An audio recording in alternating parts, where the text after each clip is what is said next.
கிட்டத்தட்ட 4 தகுதி தேர்வுகளில் தேர்ச்சி பெற்ற ஆசிரியர்கள். அது மட்டும் இல்லாமல் 149 ஜிஓ 2018 அறிமுகப்படுத்தி 2021, 22, 23, 24 வரைக்கும் நியமன தேர்வு நடத்தாமல் 2024 தான் நேரடியாக நியமன தேர்வு நடைபெற்றது. அந்த நியமன தேர்வில் கிட்டத்தட்ட நாங்கள் தேர்ச்சி பெற்றவர்கள் வந்து 23,500 பேர் இருக்கும். அதில் வெறும் 2,400 பேருக்கு மட்டும் தான் அப்பாயின்மெண்ட் கொடுத்துருக்காங்க. அதுவும் 2025 போன ஜூலை மாதம் தான். இதில் இருக்கக்கூடிய ஆசிரியர் எண்ணிக்கை 21,515 பேர் தேர்ச்சி பெற்றிருக்கோம். அதாவது தகுதி தேர்வு தேர்ச்சி பெற்றிருக்கோம், நியமன தேர்வு தேர்ச்சி பெற்றிருக்கோம். தகுதி தேர்வுன்றது ஏதோ ஒரு முறை மட்டும் தேர்ச்சி பெறலை, அதிகபட்சமாக 4 முறை தேர்ச்சி பெற்ற ஆசிரியர்கள் உண்டு. நியமன தேர்வை பொறுத்த வரைக்கும் தமிழ் தகுதி தேர்வோடு நியமன தேர்வு நாங்கள் தேர்ச்சி பெற்றிருக்கோம். இப்படி 13 வருஷத்தில் ஒரு நியமனம் கூட நடக்கும்.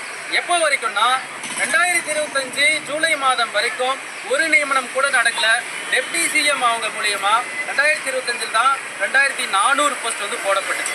இந்த 149 ஜிஓவை பொறுத்தவரை அன்றைக்கு எதிர்கட்சியாக இருந்த இன்றைக்கு இருக்கக்கூடிய முதலமைச்சர், மாண்புமிகு முதலமைச்சர் என்ன விமர்சனம் பண்ணாருன்னா, நியமன தேர்வு அப்படிங்கிற 149 ஜிஓ இதயபூர்வமற்ற ஜிஓ, இருள் சூழ்ந்த அரசாணை, ஆசிரியர்கள் வாழ்க்கையை பழிவாங்கக்கூடிய அரசாணை அப்படின்னு சொல்லி விமர்சனம் பண்ணார்.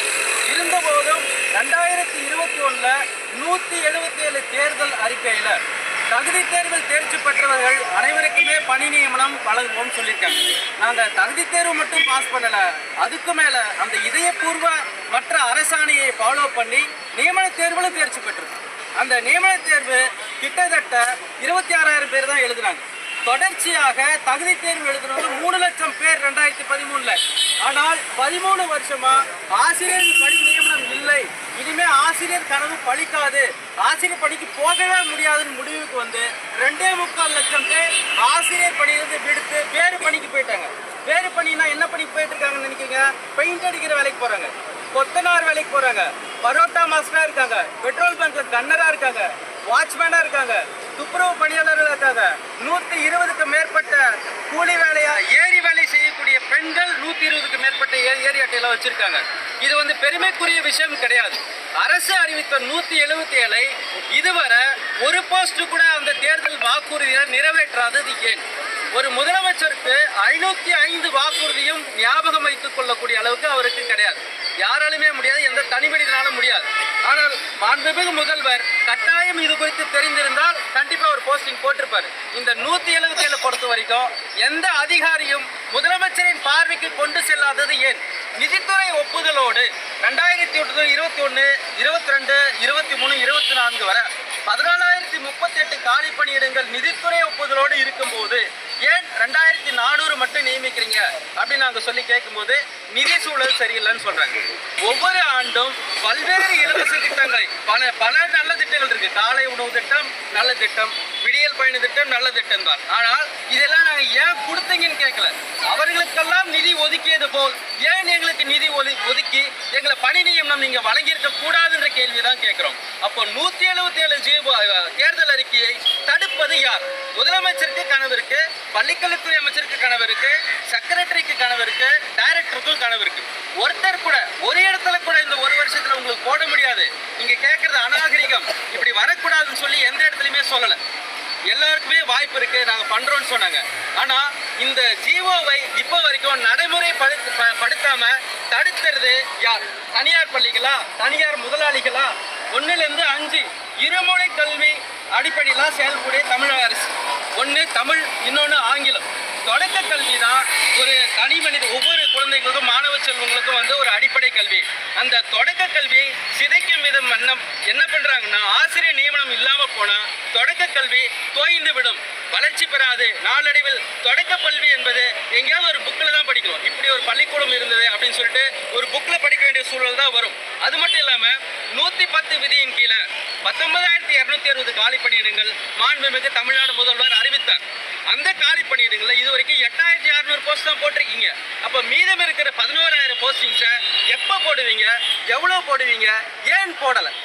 முதலமைச்சர் இவ்வளவு போஸ்ட் காலியா இருக்கு. அப்ப அந்த பணியிடங்கள்லாம் காலியாவே இருக்கா? வேற யாரும் தற்காலிக ஆசிரியர் இப்ப வரைக்கும் காலியாக தான் இருக்கு. அந்த காலி பணியிடங்களை நிரப்புவது யாருன்னா தற்காலிக ஆசிரியர்கள். அந்த தற்காலிக ஆசிரியருக்கு ஏதாவது வரன்முறை இருக்கா, வரம்புகள் இருக்கா, இந்த படிப்பு இருக்கா, இந்த பட்டம் இருக்கா அப்படின்னா கிடையாது. அப்படி எந்த வரம்பும் கிடையாது, எந்த தகுதியும் கிடையாது. அந்த இடத்துல 2023 சென்னை உயர்நீதிமன்றம் இங்க பாத்துக்கோங்க, சென்னை உயர்நீதிமன்றம் தீர்ப்பு வழங்கியிருக்கு. என்ன தீர்ப்பு வழங்கியிருக்கு? தொடர்ந்து தற்காலிக ஆசிரியர் முறையை பயன்படுத்தக்கூடாது, கண்டெம்ட் ஆஃப் கோர்ட்னு சொல்றாங்க. ஒரு நிதித்துறை இவ்வளவு தூரம் சொல்லும் போது தொடர்ந்து 2 வருஷமா 18,000க்கு மேற்பட்ட தற்காலிக ஆசிரியர் பணிபுரிந்து வராங்க. அப்போ 18,000 ஆசிரியர்கள் பணிபுரிகிறாங்கன்னா தகுதியுள்ள ஆசிரியர்கள் காலி பணியிடங்களை அவர் ஆக்குபை பண்ணியிருக்காங்கன்னு அர்த்தம். அங்க வேலையில் இருக்கிற தற்காலிக ஆசிரியரை நாங்கள் எதிர்க்கல, தற்காலிக ஆசிரியர் முறை நியமனங்களை நாங்கள் எதிர்க்கிறோம். டிஆர்பின்றது டீச்சர் ரெக்வயர்மெண்ட் போர்ட். அந்த டீச்சர் ஆசிரியர்களை தேர்வு செய்யதான் தேர்வு வாரியம் இருக்க தவிர எஸ்எம்சிக்கு அந்த அதிகாரம் நீங்க கொடுக்கூடாது. ஸ்கூல் மேனேஜ்மெண்ட் கமிட்டிக்கு ஆசிரியர்களை நியமிக்கக்கூடிய அதிகாரம் யார் வழங்கியது? ஏன் வழங்குறீங்க? ஒன்று, ஆசிரியரை நியமனம் செய்யணும்னா டிஆர்பி போர்டு இருக்கணும். டிஆர்பி போர்டுக்கு அந்த தகுதி இல்லைன்னா எஸ்எம்சி இருக்கணும். ரெண்டுத்தையும் வச்சுக்கிட்டு நாங்கள் டெம்பரவரியாக மெயின்டைன் பண்ணுவோம்னா ஏன் தேர்வுகள் நடத்துறீங்க? ஒரு தேர்வுக்கு 1000 ரூபாய் செலவு பண்ணுறோம். ஒரு எக்ஸாம் சென்டரில் போய் நாங்கள் ப்ராக்டிஸ் பண்ணோம்னா 10,000 ரூபாய் செலவு பண்ணுறோம். 4 முறை 5 முறை தேர்வு வச்சிருக்கீங்க. எந்த குடும்பமும் எங்களுக்கு சப்போர்ட் பண்ணாது. நடு தெருவில் நிற்கிறோம், நாங்கள் பிச்சை எடுக்காதபடியாக இருக்கிறோம். நாங்கள் ரொம்ப கேவலப்பட்டு போயிருக்கோங்கிறத நம்ம சொல்லிக்கிறோம். அது மட்டும் இல்லாமல் உங்களோட பிளான் என்ன பண்ணுறீங்க சார்? அதாவது ஜனவரி மாதம் 2ஆம் தேதி தொடர்ந்து போராட்டம் நடத்துவதாக பிளான் பண்ணி வந்தோம். ஆனால் மதிப்புக்குரிய காவல்துறை ஆய்வாளர் அவர்களும் உயர் அதிகாரி காவல்துறை அதிகாரிகளும் பேச்சுவார்த்தைக்கு அழைத்து கொண்டு போனாங்க. மாண்புமிகு செக்ரட்டரி பேசுனாங்க. கண்டிப்பாக நாங்கள் துறை ரீதியாக நடவடிக்கை எடுக்கிறோம். மாண்புமிகு முதலமைச்சர் கவனத்துக்கு கொண்டு போகிறோம்.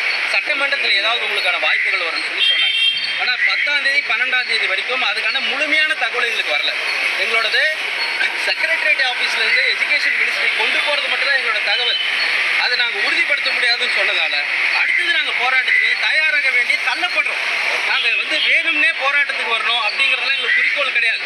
அரசு செய்தால் நாங்கள் கேட்கக்கூடிய ஒரே ஒரு விஷயம், இங்கே இருக்கக்கூடிய எல்லா ஆசிரியர்களோடையும் 21,515 ஆசிரியர் ஒற்றை கோரிக்கை என்னன்னா, ஒரு ஜீவோ அரசாணை வெளியிடுங்க. அந்த நிதி சூழல் சரியில்லைன்னு சொல்றதுனால எந்த ஒரு விஷயத்துக்கும் ஆல்டர்னேட்டிவ் ஒரு விஷயம் இருக்கும். இன்னைக்கு நிதி சூழல் சரியில்லையா, நாங்கள் ஒத்துக்கிறோம். எங்களுக்கு மீண்டும் நியமன தேர்வு வைக்காம இந்த தகுதி தேர்வு மற்றும் நியமன தேர்வில் தேர்ச்சி பெற்ற அனைத்து ஆசிரியர்களுக்கும் பணி நியமனம் வழங்கிய பின்புதான் மறு தேர்வு நடத்துவோம் என்ற ஜீவோவை கொடுங்க. முதல் கட்டமாக செவிலியர்களுக்கு எப்படி 1000 போஸ்ட் போட்டீங்களோ அதே போல இன்றைக்கு இருக்கிற நிதி சூழல் எவ்வளவு இருக்கோ, எவ்வளவு போட முடியுமோ முதல் கட்டமாக தேர்தலுக்கு முன்பாக நீங்க ஒரு ஆசிரியர் பணி வழங்க வேண்டும். அதை முன்னுதாரணமாக கொண்டு அடுத்த ஆண்டு அடுத்த ஆட்சி நீங்க தான் வரேன்னு சொல்றீங்க. வாழ்த்துக்கள், நன்றி. ஆனா அதே போல அடுத்தது வந்த பிறகு நாங்கள் அதை ஃபாலோ பண்ணி போய்ப்போம். போராட்டம் தான் தீர்வு கிடையாது. அரசு கன்சிடர் பண்ணா போராட்டம் பண்ண வேண்டிய அவசியமே இருக்காதுன்னு நாங்கள் சொல்லி. ஓகே, பேரு சொல்லுங்க. என்னோட பேர் பார்த்திபன்.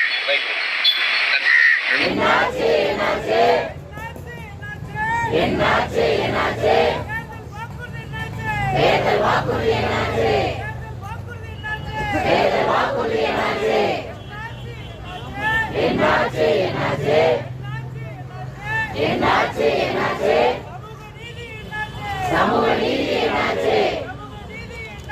சமூக நீதி என்னாச்சு? அமல்படுத்து, அமல்படுத்து.